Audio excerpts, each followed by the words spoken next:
Hari ini kami berada di ladang Koperasi Keluarga Haji Mat Zain, Perak Berhad. Nak tahu apa yang ada di sini? Mohonlah kita.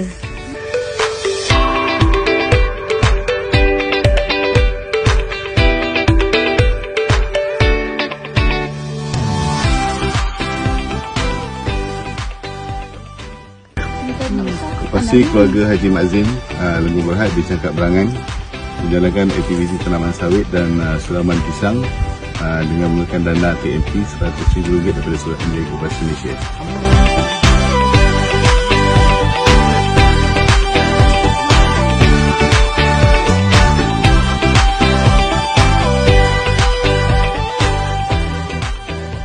Assalamualaikum warahmatullahi wabarakatuh. Saya Muhammad Saleh bin Mat Zain, Setiausaha kepada Koperasi Keluarga Haji Mat Zain, Perak Berhad, ditubuhkan pada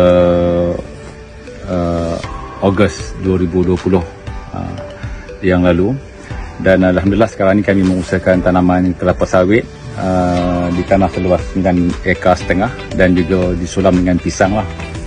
So alhamdulillah dengan usaha yang kami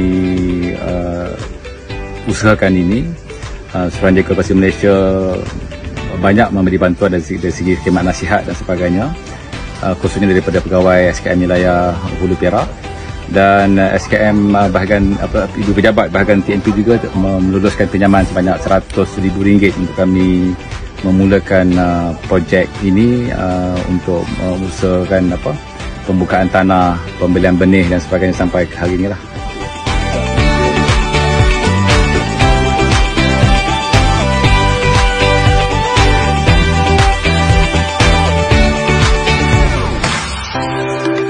Okay guys, saya sedang menikmati keripik pisang hasil keluaran Koperasi Keluarga Haji Mat Zain Perak Berhad di tengah-tengah ladang milik koperasi, di mana